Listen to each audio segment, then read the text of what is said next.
देशाचे पंतप्रधान नरेंद्र मोदी हे कधीच कुठल्या पाहुण्याला एअरपोर्टवर घ्यायला जात नाहीत.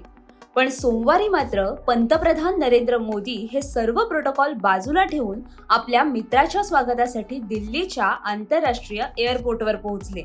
यावेळी मोदींनी मित्राला घट्ट मिठी मारली आणि त्यांचं भारतात स्वागत केलं. हे मित्र दुसरे तिसरे कोणी नव्हते तर ते होते कतार या देशाचे प्रमुख शेख तमीम बिन हमद अल थानी.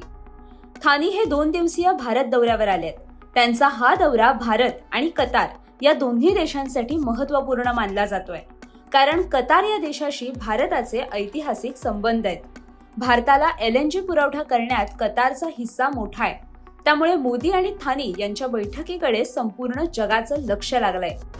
कोण आहेत शेख तमीम बिन हमद अल थानी? जाणून घेऊयात. तमीम थानी यांचा जन्म 3 जून 1980 रोजी कतारची राजधानी दोहा इथे झाला. त्यांनी सुरुवातीचं शिक्षण कतारमध्ये घेतलं आणि उच्च शिक्षणासाठी ते ब्रिटनला गेले. ब्रिटनमधून शिक्षण पूर्ण केल्यानंतर त्यांनी कतारी सैन्यात सेवा बजावली. 2003 मध्ये त्यांची क्राऊन प्रिन्स म्हणून नियुक्ती करण्यात आली. त्यानंतर 2009 मध्ये त्यांना आर्मीमध्ये डेप्युटी कमांडर इन चीफ हे पद मिळालं. तमीम बिन अल थानी हे कतारचे सर्वात तरुण अमीर म्हणजेच राष्ट्रप्रमुख आहेत.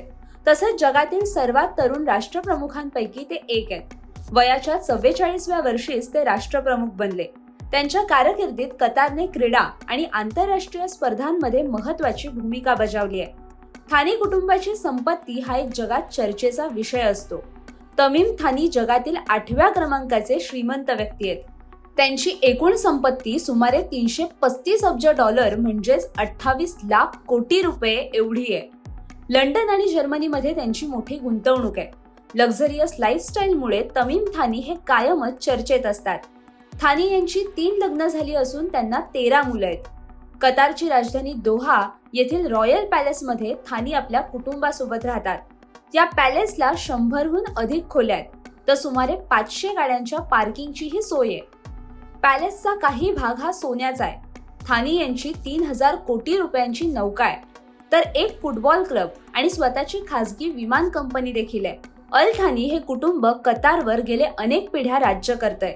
त्यापैकीच तमीम थानी हे 11वे शासक आहेत. 2013 मध्ये ते या पदावर आले. याआधी त्यांचे मोठे भाऊ शेख जसीम हे या पदावर होते. भारत आणि कतार या 2 राष्ट्रात गॅसची मोठी खरेदी विक्री होते. LNG गॅसची 70% खरेदी आपण कतारकडूनच करतो. या दौऱ्यातही व्यापार, गुंतवणूक आणि तंत्रज्ञान क्षेत्रात कशी प्रगती करता येईल यावर दोन्ही देशांचे राष्ट्रप्रमुख चर्चा करणार आहेत. त्यामुळे थानी यांच्या भारत दौऱ्यामुळे दोन्ही राष्ट्रांमधील संबंध अधिक मजबूत होणार असल्याचं सांगितलं जात आहे. तुर्तास इतकंच. ही माहिती तुम्हाला कशी वाटली हे आम्हाला कमेंट करून नक्की सांगा आणि माय महानगर लाईव्हला सबस्क्राईब करायला विसरू नका.